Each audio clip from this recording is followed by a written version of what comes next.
Ready. Dictation start होगी 5 second बाद।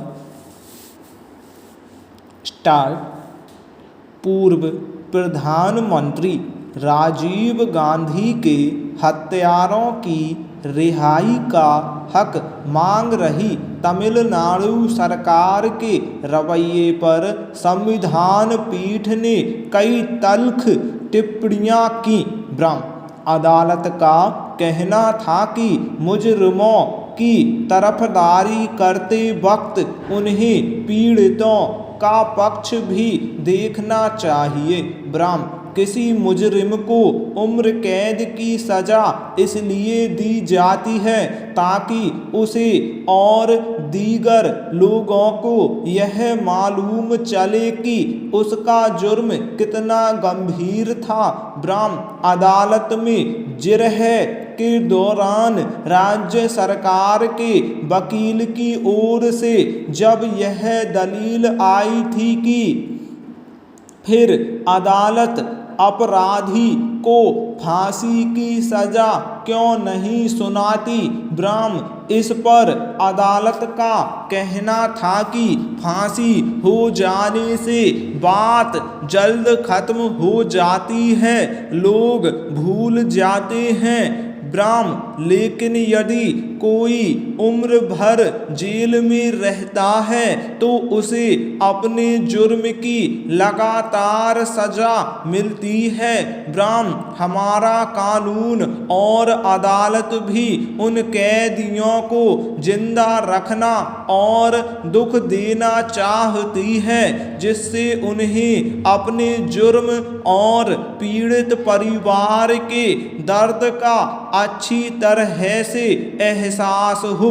ब्रह्म उम्र कैद की सजा अपराधी के लिए धीमे जहर के समान है। ब्रह्म जो जेल में उसे आहिस्ता आहिस्ता मारती है। ब्रह्म पैराग्राफ चेंज।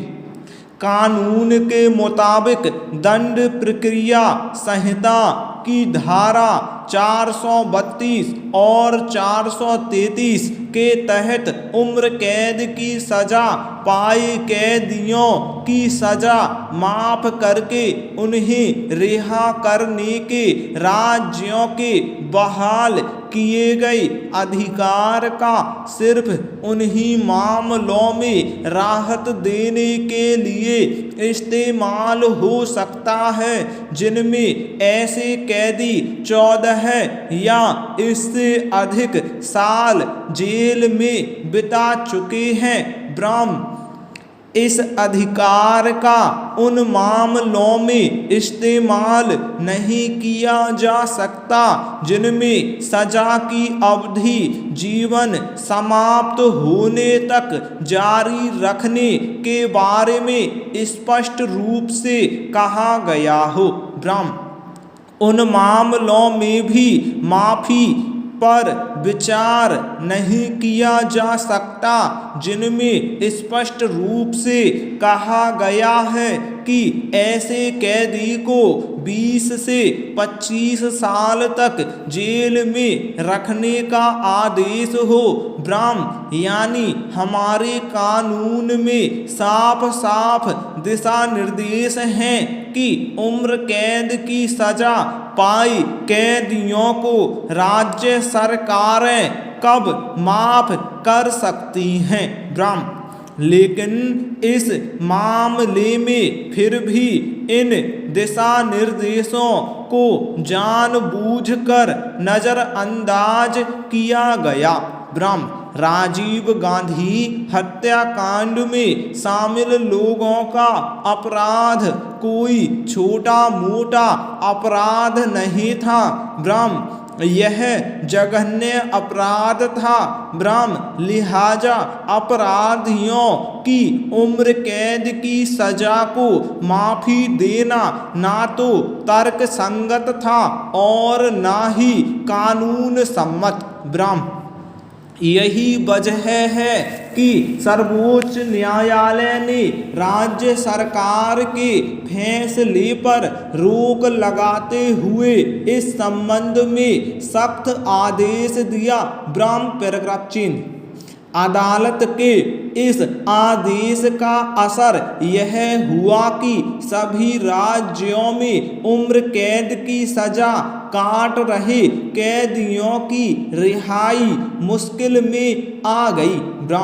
राज्य सरकार का संवैधानिक अधिकार उससे छिन गया। यही वजह है कि इस आदेश को बदलने के लिए कुछ राज्य सरकारों ने सर्वोच्च न्यायालय में अपनी गुहार लगाई। राज्य सरकारों की मांग पर संजीदगी से विचार करते हुए अदालत ने हालिया फैसला सुनाया। अदालत ने सशर्त उम्र कैद की सजा दिए जाने की आलोचना करते हुए कहा कि ऐसे दोषियों के लिए मौत की सजा बेहतर होगी। इसके साथ ही अदालत ने अपने फैसले में यह भी कहा कि हम सुधारात्मक दंड प्रणाली का पालन करते हैं। यदि उम्र कैदियों में रिहाई की कोई उम्मीद नहीं होगी तो वे अपनी जिंदगी में कोई बदलाव भी नहीं लाएंगे। उम्र कैद का मतलब हालांकि उम्र भर जेल की सजा से होता है, लेकिन मौजूदा कानूनी प्रावधानों के तहत 14 साल जेल काटने के बाद किसी भी मुजरिम को उसके अच्छे बर्ताव के आधार पर राज्य सरकार सजा में छूट दे सकती है। हम सभी उम्मीदों में जीते हैं। ऐसे में उम्र कैद पाने वाले कैदियों के लिए कोई तो उम्मीद की किरण होनी चाहिए। मुजरिम को सुधरने का एक मौका जरूर मिलना चाहिए। स्टॉप।